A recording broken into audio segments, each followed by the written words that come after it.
कुछ नहीं, कुछ नहीं तैयार किया, कुछ नहीं तैयार किया आप लोग। देखिए एक कहावत है ना, सुन लीजिए।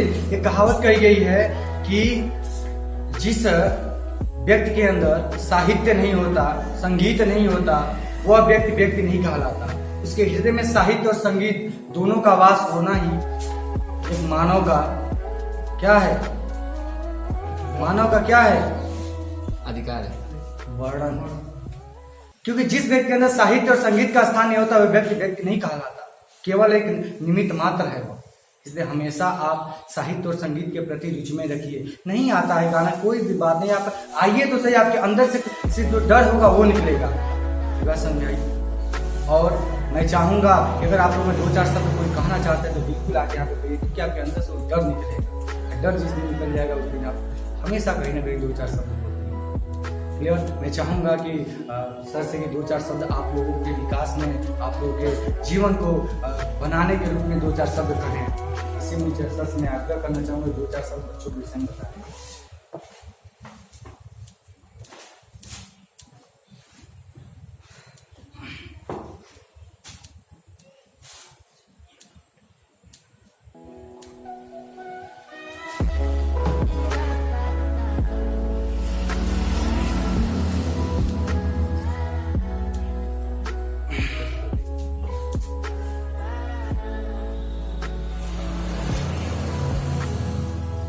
देखिए ये आप लोग के लिए किस लिए हो रहा है ना, ये आप लोग के पास ये वीडियो रहेगा, आप कभी भी 2-4 साल में देख सकते हैं। हमारा कोचिंग था, सर ने इंग्लिश का बताया था और क्या हुआ था। उसके बाद चलिए हम, अगर आप लोग नहीं कुछ सुनाते तो हम ही आप लोग कुछ सुना देंगे, ठीक है।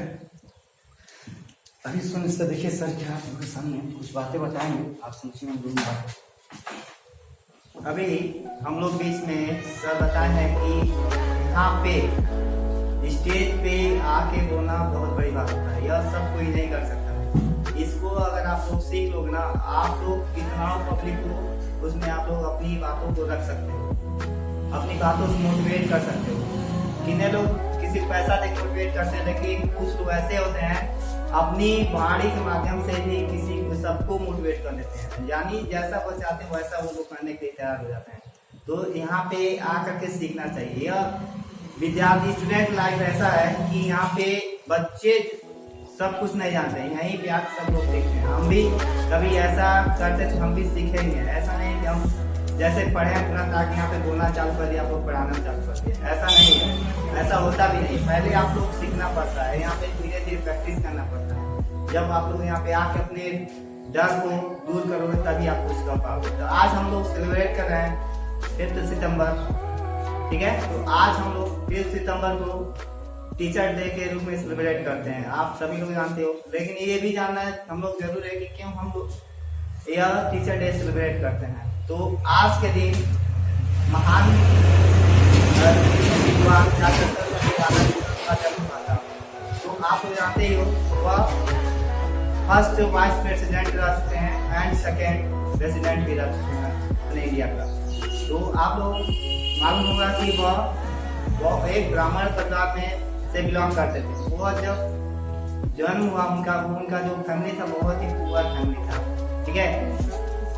और उनके पिता भी एक तरह से विद्वानी थे, थोड़ा किसानी भी करते थे और अपने बच्चों का लालन पालन भी करते थे। तो जो यह हमारे डॉक्टर साहब पढ़ते राधा कृष्ण थे, उनका कम उम्र में शादी हो गया था और उनके पूरे घर का जिम्मेदारी भी आ गई थी, जिससे उनको पढ़ाई में बहुत ही कठिनाइयों का सामना भी करना पड़ा था। तो हम लोग कोई भी अगर काम कर रहे हैं बिना स्ट्रगल का कुछ नहीं कर सकते हैं। अगर आप लोग मेहनत करके पढ़ लेते हो तो आगे चल के कुछ ना कुछ जरूर कर सकते हो। ऐसा नहीं कि आप लोग पढ़ लिए तो आपका पढ़ाई व्यर्थ हो जाएगा, कभी व्यर्थ नहीं होता है। पढ़ाई ही एक ऐसा चीज है हम लोग को गरीब से अमीर बना सकता है। बाकी ऐसा कोई चीज नहीं है जो गरीब से अमीर बना दे। और पढ़ाई का मतलब ये नहीं होता है कि हम पढ़ लिए किसी का सम्मान ना करें। पढ़ाई के मतलब होता है आप पढ़ लिए तो विनम्र बनो, ठीक है। जब विनम्र रहोगे तो सब कुछ सीख जाओगे। तो यहाँ तक हो गया सीखने के बाद। आप लोग जान ही रहे हो कि उनका जन्म अभी सर बताएं कि लुथरी नामक एक छोटे से परिवार में हुआ था। वह जो उनका जो गांव था वो मद्रास से बिलोंग करता था, ठीक है। उनकी जो शिक्षा, प्रारंभिक शिक्षा स्टार्ट हुई वहां से मद्रास क्रिश्चियन कॉलेज से। तो वहां से सन 1904 में उन्होंने ज्वाइन किया, वहां से अपना क्वालिफिकेशन एब्जॉर्ब किया और वह कोलकाता में, आपको मालूम है कोलकाता में अपना जो भी करना था किए थे। और उनके जो बर्थडे है कब क्यों सेलिब्रेट किया गया, तो जब बच्चे उनको बहुत ही लाइक करते थे क्योंकि ये विद्वान थे। तो बच्चे एक दिन बाती में आया कि बच्चे मनाना चाहते थे उनके जन्मदिन को, तो वह बच्चे उनसे अपनी बातों को उनके सामने रखे। तो उन्होंने कहा कि हम चाहते हैं कि आप लोग हमारे जन्मदिन को, ठीक है, सभी शिक्षकों के लिए मनाएं। बाकी हम केवल पर्सनल हमारे लिए नहीं, उसमें सभी शिक्षक गण को आए, क्योंकि सभी शिक्षक ही अपने बच्चों को, शिक्षक ही बच्चों का भविष्य अंधकार से उजाले की तरफ लाता है, वही मार्गदर्शक होता है अपने बच्चों का। जो भी बच्चा अगर गलत रास्ते पर जा रहा है तो उसको संवारना टीचर का कर्म होता है। केवल हम यह नहीं कहते कि हमारे लिए पर्सनली आप लोग सेलिब्रेट करो, ऐसा करो कि सब शिक्षक को सम्मान मिले, सभी शिक्षक को सम्मान मिले और सभी बच्चे और खुश हो गए, ठीक है। तो उन्हीं से मनाया गया, तभी से यह मनाना चालू हो गया शिक्षक दिवस को सभी टीचरों के सम्मान के लिए। और आप लोग पढ़ाई कर रहे हो, बहुत ही अच्छी बात है, पढ़ाई से बढ़कर कोई भी काम नहीं होता है। पढ़ाई कर रहे हो, आप लोग को यह सोचना चाहिए कि हम कभी ऐसा काम ना करें कि किसी को तकलीफ हो। आपको अगर पढ़ाई कर रहे हो, अगर आप टारगेट अपना नहीं रखे हो कि हमको ये करना है आगे पढ़ाई करके, तो आप लोग अभी से अपना टारगेट बना लीजिए, लक्ष्य बना लीजिए कि आगे चल के आपको क्या करना है। तो अगर आप लक्ष्य अभी से अपना क्लियर कर लेते हो तो उसी के अनुरूप अगर पढ़ाई करते हो तो अपने जीवन में सफल हो जाओगे। आपको कोई नहीं रोक सकता है आपको सफल होने से। तो आप लोग को पहले अपने लक्ष्य को बनाइए कि हमको आगे चल के यही करना है। बाकी आप अगर मेहनत जब करते हो ना, एक कहावत है, विद्या ददाति विनयम, ठीक है, जो विद्या है विनय से ही मिलता है, यानी विनम्र रहोगे तब आपको मिलेगा।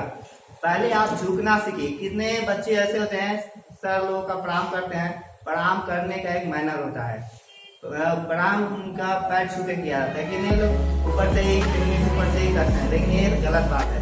जैसे पूर्वज हमारे लिए बनाए हैं वैसे ही करना चाहिए। कि कितने लोग होते हैं रोड पे चलते हैं नमस्कार बोलते हैं, शिक्षक उसमें उस इवेंट में होता है नमस्कार ही होता है, ये नहीं कहता खुश रहो। जब टीचर को आप प्रणाम करोगे ना तो उसका रिएक्शन बहुत ही बड़ा आता है, बहुत ही अच्छा आता है। तो टीचर का स्वाभाविक रूप यह बन जाता है कि खुश रहो, आशीर्वाद जरूर देगा। अगर आप किसी नमस्ते करते तो नमस्ते बदल नमस्ते ही आपको रिटर्न करता है। अगर आप प्रणाम करोगे तो वह खुशी रह पाएगा। तो आप लोग सभी को अच्छे से अच्छी तरह से रहना है, सबको एक साथ मिल के रहना है और आगे अपने लक्ष्यों पर जागरूक रहना है, ठीक है। ठीक है, इसी साथ मैं अपने बारी पर विराम करता हूँ।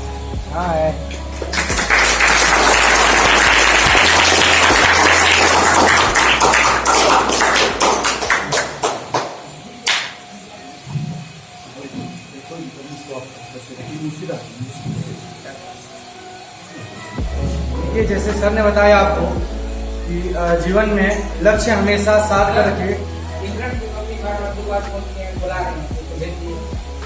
और लक्ष्य बस 2 मिनट में सबको भेजा जा रहा है, हम समय ले रही है। देखिए लक्ष्य विहीन जो व्यक्ति होता है ना, लक्ष्य विहीन जो व्यक्ति होता है वो पशु के समान होता। पशु देखे हो, किसी भी खेत में दौड़ जाता है, किसी भी खेत में चला जाता है, कुछ भी चढ़ लेता तो उसे मारा जाता है। उसी प्रकार आप ये नहीं क्या देखिए, पहले आप लोग 9th में हो, अब इसके बाद 10th कब जाओगे, 11th 12th के बाद आप लोग के पास कोई गोल नहीं होगा ना बाबू, तो आप भटकोगे। हम ये फार्म आया ये डाल ले, ये फार्म आया ये डाल ले, ये फार्म आया ये डाल ले, ऐसी नहीं होती है। आप हमेशा एक लक्ष्य प्रतिभागी और जीवन में ना हमेशा उसी को सफलता मिलती है जिसका लक्ष्य सही होता है। लक्ष्य में हमेशा पारदर्शिता रखी जाती है, स्पष्ट तुम्हें लक्ष्य अपना दिखना चाहिए। क्लियर है। देखो चंद्रगुप्त मौर्य था ना, चंद्रगुप्त का नाम सुने हो कि नहीं? अर्जुन का भी नाम आप लोग सुने होंगे। ये महान क्यों थे? महान इसलिए थे कि और देखो द्रोणाचार्य, कहानी में बता देता हूँ। द्रोणाचार्य ने बहुत सारे वहां पे जो शिष्य उनके थे उनसे कहा कि चलो तुम निशाना लगाओ। पेड़ पर उन्होंने एक पक्षी को रख दिया था ना कठपुतली बना के, और कहा था कि चलो निशाना आप लगाओ। बाबू इधर ध्यान दीजिए आप लोग। तो सभी जो थे निशाना लगाते गए। क्लियर है। युधिष्ठिर ने भी लगाया, भीम ने भी लगाया, दुर्योधन ने भी लगाया, अश्वत्थामा ने भी लगाया। बहुत सारे छात्र वहां पे थे, अपना अपना निशाना लगाया। और उन्होंने हर बार हर व्यक्ति से पूछा तुम्हें क्या दिखाई दे रहा है? तो किसी ने बोला सर जी मुझे पेड़ के पत्ते दिखाई दे रहे हैं। गुरु जी मुझे पेड़ के पत्ते दिखाई दे रहे हैं। किसी ने बोला मैं पहाड़ दिखाई दे रहा है। किसी ने बोला गुरुदेव मुझे झरना दिखाई दे रहा है। तब आई अर्जुन की बात। अर्जुन से उन्होंने कहा कि अर्जुन चलो निशाना लगाओ। तो अर्जुन से पूछा उन्होंने कि तुम्हें क्या दिखाई दे रहा है? अर्जुन ने स्पष्ट एक बात बोली, गुरुदेव मुझे केवल चिड़िया की आंख ही दिखाई दे रही है, कहिए तो मैं बाण छोड़ूं। ये नहीं कहा उसने व्यक्ति ने कि मुझे बस झूठ नहीं बोला कि मुझे चिड़िया क्या दिया कुछ और दिखा दे। उसने कहा कि बस मुझे चिड़िया की आंख दिखाई दे, कहिए तो बाण छोड़ूं। द्रोणाचार्य ने कहा ठीक है, ठीक है। और उस व्यक्ति को देखो एकदम उसका गोल सही था तो उसको केवल आंख ही दिखी, अन्य लोगों का गोल ठीक नहीं था, यानी वो भ्रमित थे। उनका दिमाग एक जगह केंद्रित नहीं था। अर्जुन का दिमाग एक जगह केंद्रित था, इसलिए अर्जुन अर्जुन हो गया, अन्य लोग। इसी तरह से आप लोग अपने जीवन में ना हमेशा अपने गोल को ना एकदम सीधा देखिए। सो रहे हो तो ऐसे सो कि तुम्हें अपने नींद तक ना आए अपने गोल के प्रति। पहला आपका गोल क्या है? अपना 10th का पेपर। मुश्किल से 10th वाले जो इसमें बैठे हैं आपका 3 से 4 मंथ, आपका 90 से 100 दिन बचा हुआ है, आपका एग्जाम होने वाला है बाबू। तो आपका फर्स्ट गोल है, आपको नींद नहीं आनी चाहिए। फर्स्ट गोल आपका क्या है? 10th में अच्छा परसेंटेज लाए। उसके लिए दिन रात मेहनत करें। उसके साथ साथ गुरु के मार्गदर्शन पे चलें। गुरु जी जो आपसे कह रहे हैं कि बाबू ये तैयार कर लो, ये क्वेश्चन सॉल्व करो, ऐसे लगा, उन सभी चीजों को करें। ये सब करने से ही आपको निश्चित सफलता मिलेगी। क्लियर है। और सबसे पहला गोल आपका यही है कि मुझे जो पहला अचीवमेंट अगर प्राप्त करना है, मेरा 10th है, मेरे सर पे मेरा एग्जाम आ चुका है, और मैं अगर इस समय अगर चीट करूंगा तो मैं किसी और से चीट नहीं कर रहा हूं मेरे भाई, मैं स्वयं से खुद से चीट कर रहा हूं। अब खुद को धोखा देना ना बाबू जीवन में बहुत घातक साबित होता है। अगर जो व्यक्ति खुद को धोखा दे रहा है वो समझो आने वाले दिनों में उसके साथ बहुत बुरा होने वाला है। इसलिए हमेशा अपने मन से एक दिन अगर सुबह देखो, सुबह जब आप उठिए 5 बजे से तो पहले ईश्वर का प्रणाम कीजिए, माता पिता का प्रणाम कीजिए।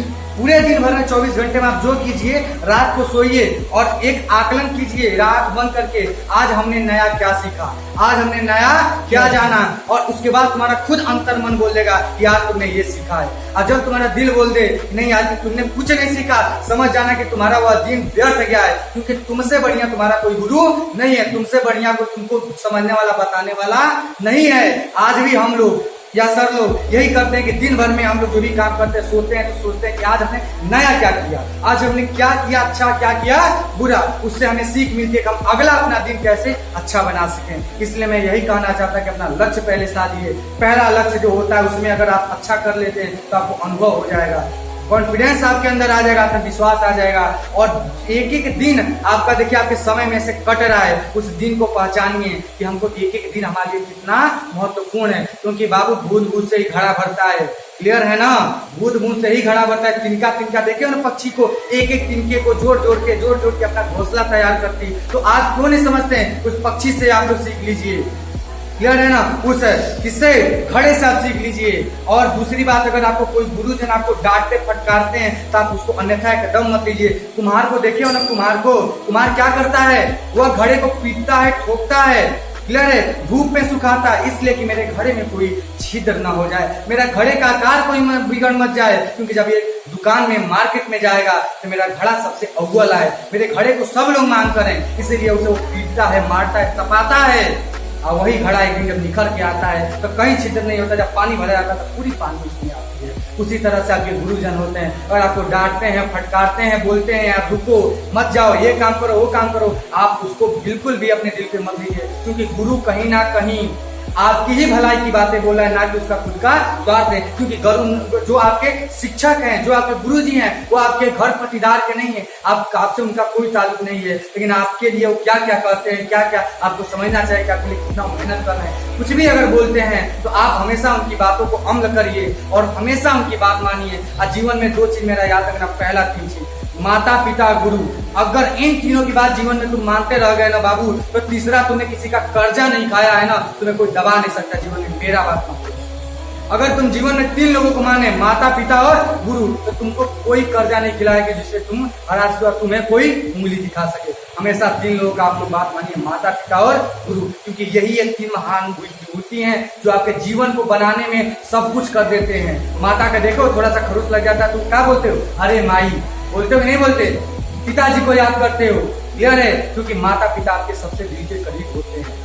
आज के जमाने में जो गंदगी फैली हुई है सामाजिक चीजों में, कि बच्चे अपने चीजों को नहीं याद करके वह दूसरे दोस्त मित्र इधर उधर की चीजें बना रहे हैं। आपको याद है कि आपको चोट लगता है तो आप उस दोस्त को याद करते हो, अपनी माता पिता को याद करते हो? मुझे ये बताओ, आप अपनी माता पिता को याद करते हो कि अरे माई, अरे भाई, ऐसे नाम रखते हो, अरे बाप कहते हो? कहते नहीं करते? क्यों नहीं अपने दोस्त का नाम रखते? क्यों? क्योंकि आपके माता पिता आपके इतने छोटे थे तब से आपका क्या करते आए, पालन पोषण करते आए, हमारे बच्चे को कोई चोट न लगा हो। गुरु क्या करता है, आपको मार्ग, जीवन जीने का हर तरीका बताता है कि आप जीवन में कैसे जिए, कैसे रहिए, किसी से कैसे बोलिए, संस्कार सीखिए। तो हमेशा इन लोगों का कभी दिल नहीं दुखाना चाहिए। आप कहीं पढ़िए, किसी गुरु से पढ़िए, हमेशा उसकी गरिमा, उसका सम्मान बना कर रखिए। अगर आप ऐसा करते हो तो आपको जीवन में कोई नहीं है कि जो आपको दबा सके। अगर आपके अंदर वो सब गुण विद्यमान है तो कोई दिक्कत नहीं। चलिए, तो इन्हीं सब चीजों के साथ मैं अपने वाणी को विराम देता हूँ। और मैं चाहूंगा, क्योंकि सब लोगों का विलम्ब भी हो रहा है, तो इसी के साथ मैं चाहूंगा कि कोई अगर कोई सॉन्ग हम कोई जानता है, सुनाना चाहता है तो कृपया सुनाए। क्लियर है? कोई सुनाना चाहता है? हाँ, क्लियर है? तो चलिए एक छोटा सा संगीत में ही आपको सुना देता हूँ। ऐसा नहीं कि सर जी गाने वाले हैं, मैं गाता नहीं है, 2-4 लाइन मुझे याद है तो मैं आप लोग सामने गुनगुना देता हूँ। क्लियर है? नहीं, कुछ चालू मत करना, कोई रिकॉर्डिंग मत करना, साइलेंटली बैठ ले रही, अरे बैठल रहा साइलेंटली। क्लियर है ना? कुछ आप लोग करिए मत। अरे सुनिए, मैं आपको कुछ गुनगुना के सुना देता हूँ। क्लियर है? मैं गाता नहीं हूँ, मेरे 2-4 लाइन बस याद है। और कृपया करके वीडियो ये सब मत बनाइएगा, क्योंकि आप लोग के लिए बस ये है, ये चल रहा है लेकिन रिकॉर्डिंग दूर है। ठीक है बाबू? नहीं, ठीक है, रिकॉर्डिंग मत ये छुपा के। देखिए, एक संगीत है जो हमारे गुरु जी, जब हम लोग का जब 10th में विदाई हुआ था तो हमारे श्री युगल किशोर पांडे जी ने हमको सुनाया था। आज भी हमको ये गीत बहुत याद आता है, हम गुनगुनाते भी हैं हल्का फुल्का गंदी आवाजों में, इधर उधर जोड़ उड़ के। तो अगर गलती है तो ठीक है, आप समझ सकते हैं, क्योंकि हम गाते तो हैं, आप सुनाना चाहते हैं। दिल के टुकड़े टुकड़े करके मुस्कुरा के चल दिए, दिल के टुकड़े टुकड़े करके मुस्कुरा के चल दिए। जाते जाते ये तो बता जा, हम जिएंगे किसके लिए? दिल के टुकड़े टुकड़े करके मुस्कुरा के चल दिए, दिल के टुकड़े टुकड़े करके मुस्कुरा के चल दिए। चांद भी होगा, तारे भी होंगे, फूल चमन में प्यारे भी होंगे, फिर भी हमारा मन ना लगेगा। छाएगी जब जब रुत सुहानी, आग लगाएगी तेरी जिंदगानी, तू ही बता हम कैसे जिएंगे? दिल की छोड़ो दिल के मालिक, ठोकर लगा के चल दिए, दिल के टुकड़े टुकड़े करके मुस्कुरा के चल दिए, दिल के टुकड़े टुकड़े करके मुस्कुरा के चल दिए।